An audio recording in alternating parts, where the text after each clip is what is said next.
Ngayon guys, magluluto tayo ng balbacoa kalabaw. Balat ng kalabaw guys. Balbacoa. Visayan recipe. So ito, luya muna.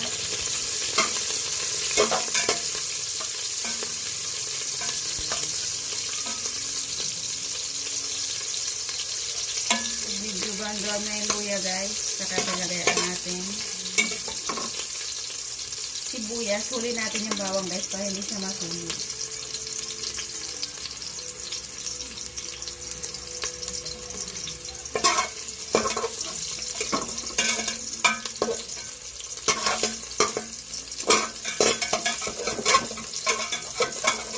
Yan, nangamoy na siya. Yung atin naman sibuyas.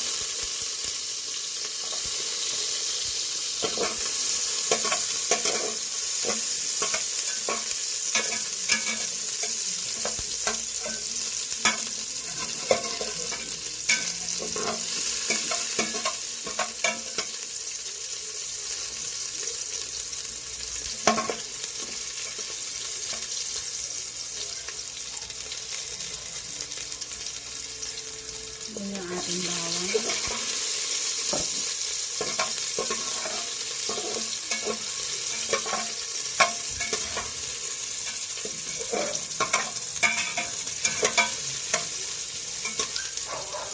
Ito guys, kung nakapunta ka sa Visayas o kaya sa Mindanao, ito yung laging in-order sa mga karinderya.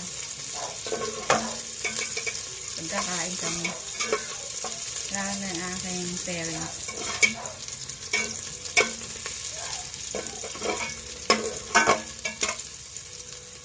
Lagyan na natin ang balat ng kalabaw. 1 kilo. Mura-mura siya guys. 140 ang isang kilo. Ang baboy dito sa amin ngayon ay 380 ang kilo. Mas mahal pa sa baka at kalabaw guys. Yung kalabaw 280 lang ang laman. Ang baka ay 300 ang laman. Baboy 380.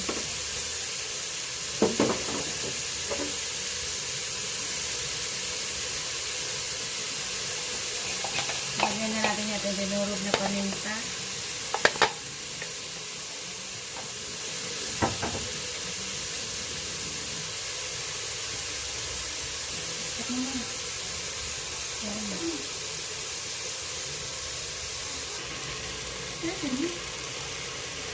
Ano? Yan, nalagyan natin ng tubig guys.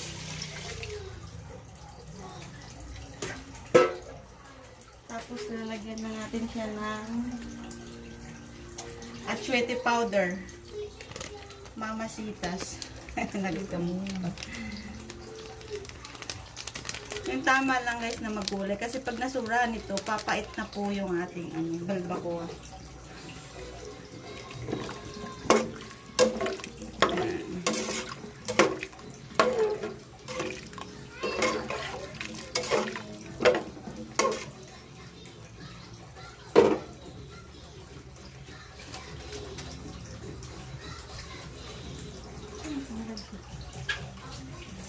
Tapos yung ating tanglad guys.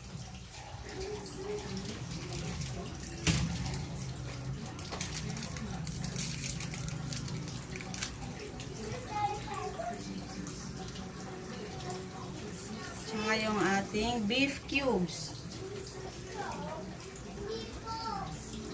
Tsaka konting patis.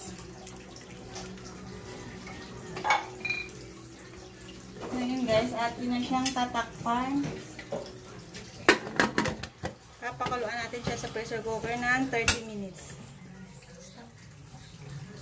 Stop. Ayan guys. Ano na natin sa pressure cooker. Mga isang oras sa akin guys. 30 minutes, inahon ko na siya. Pero matigas pa din. Kaya another 30 minutes ulit. Ayan na siya guys. So, lagyan na natin ang red bell pepper.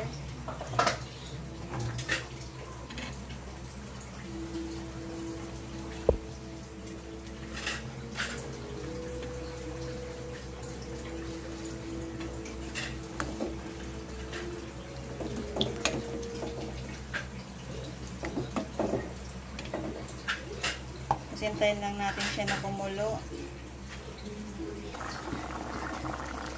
Ayan guys, kumulo-kulo na siya. Lapot na niya.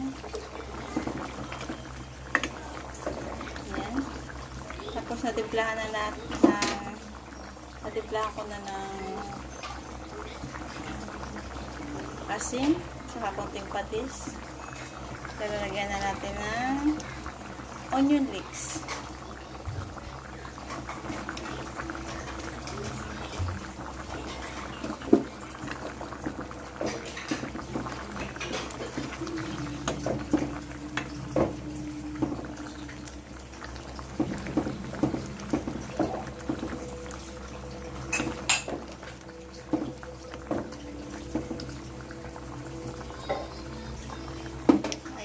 Luto na yung ating balbacoa. Ilipat ko na lang sa malakong at titikman na natin guys.